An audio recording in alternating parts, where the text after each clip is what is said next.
Hi, and welcome back from the Thoughtful Gardener. I'm here with my friend Donna. Hello. Who is an expert at starting native seeds. And you start thousands of them per year with the different organizations here locally. Correct. Manada, Master Gardeners, friends, family.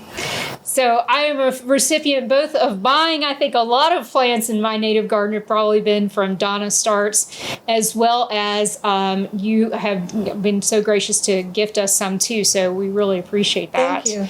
So you obviously have been very successful with cold stratification and doing seed starting outside in the winter. Correct. And I'd like to help everybody here to understand what is the right way to do seed stratification so that you can do winter sowing and have a good result, because native seeds kind of have a reputation of being a little difficult. They are. Most native seeds I know, it's probably 1 to 10 are started outside via cold stratification. I only know a few that I start on a heated mat inside. Right. Yeah. So let's explain cold stratification to the audience. What does it mean when you say that a seed needs to be cold stratified? It has to go through a moist freezing and thawing period to crack open the seeds. Right, and that's true of milkweeds too. And I get a lot of questions about that as butterfly gardeners out there want to start milkweed but don't necessarily have a lot of success with that. And part of that has to do with that some seeds like milkweed require light to germinate, right? Correct. And always look at your seed packet. It will tell you, like this one needs cold stratification for 60 days. Mm-hmm. This one also should be refrigerated from the time you receive it. Right. So there are some seeds that require that upon arrival. These came from a native seed supplier called Prairie Moon. And we've got several that right on the package, it says this should be refrigerated until it's time to plant. So we've got several different containers here. Milk jugs tend to be what I see most people who are doing winter sowing using. But we also brought some different ones that we have recycled from my recycling bin. So, but let's talk about the milk jug because that seems to be pretty common. So, first step then is to drill holes in the bottom, right? Right, and I like this guy too. This is great if you want to start something. You only need a handful of seedlings. Right. This is a perfect size to start that kind of. Perfect. So the first thing we did was hinge it like so, and then we also drilled holes in here, but you use meat scissors on yours, right, to punch holes. I do, and I don't know if you can see that. Yep. So we did that here on the bottom. So enough that the water can drain out pretty easily. I like to do a lot of holes rather than big holes, a lot of smaller holes. Right. Just to ensure that drainage is happening. Right. And then you can either put a piece of newspaper on the bottom or a coffee filter is what we used in that one, right? Correct. And so how much soil is going to go in the bottom of that container? Well, if you think about it, the root system of the seedlings will need at least an inch of soil. Right. And we've got good Pro Mix potting soil here. And you like the one with the mycorrhizae fungi in it, right? Okay. Yep. So we've put an inch worth of potting soil in the bottom here. And then we've actually taken the seed and we read the instructions on the package. We're doing some Virginia bluebells here, which are really kind of expensive if you buy them at a store. Right. And they're sold out quickly too. Yeah, they're super popular here because they're the blue color just can't be beat. But this one says on the germination code C60, so it's going to need at least 60 days of cold freezing temperatures, right? Correct. And then it's going to be best planted outdoors, no deeper than the width of the seed. And these are about 1/8 of an inch, really super tiny. Right. Or if you look at it, barely covered. Barely covered. That's a great way to put it.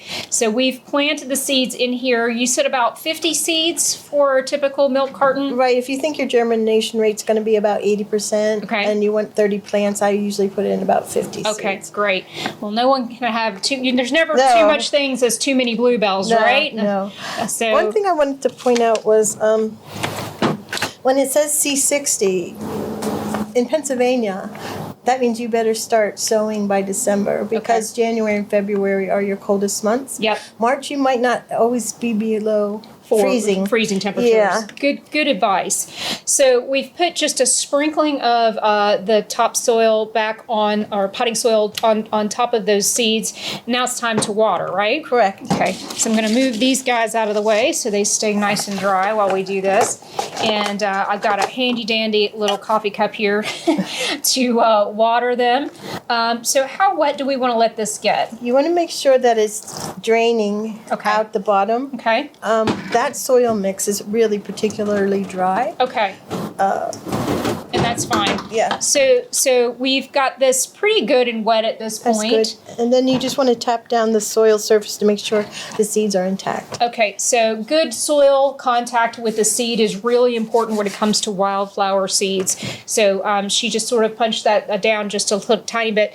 And now we're going to do, the fun part is we're going to tape this back together. And I'm using Gorilla Tape here, but do you have a preference, or does it really matter to you what you use? I purchased a clear duct tape. They actually make a clear duct tape. Okay. But before you close it up, just make sure that you make a note inside what you planted. That's a really good point. Yes. Goodness knows. We know what it is. Yeah. We can drop the stick in later. Yep. But that's a really smart point, because I have seen people just tie something on the handle, and then it either rotted away, or a squirrel or another woodland creature ate it away, and all of a sudden they can't remember what's in there. So dropping a note down inside, or a pot stake, with a pencil or a marker specifically designed for gardening, Correct. so it doesn't fade out on you, is really important. How about if I hold this So up for you? sounds great. So we're just going to tape it all the way around, right? Correct. Okay. So and what it's going to do is going to form a little miniature greenhouse. right.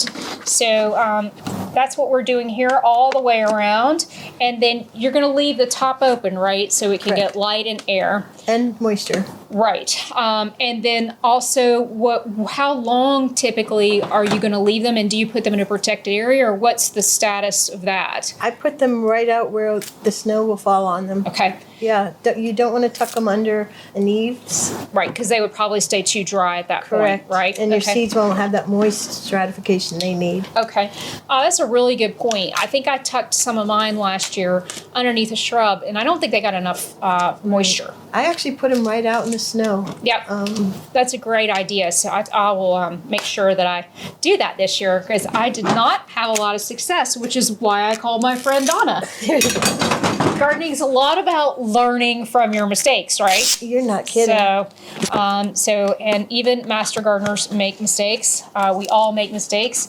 I was on a call last night with a bunch of garden communicators, and they all said that's the thing about gardening, is you're constantly learning, because every year is a little bit different. It is. Yep. It is. And you want to try experiments, of course. That's the fun part of gardening, right? Absolutely. All right. So if you're thinking about native plant seed companies, who are your favorite go-tos? I like to, Prairie Moon is one of my favorite for the variety. Yeah. But closer to home, I found it's called Hayfield Seeds. Okay. She's local. She's in Bucks County. Okay. Bucks County. Right. A really nice lady. She actually harvests the seeds herself, Awesome. so they're local. Right. Local seeds. I also like Toadshade, Okay. Yep.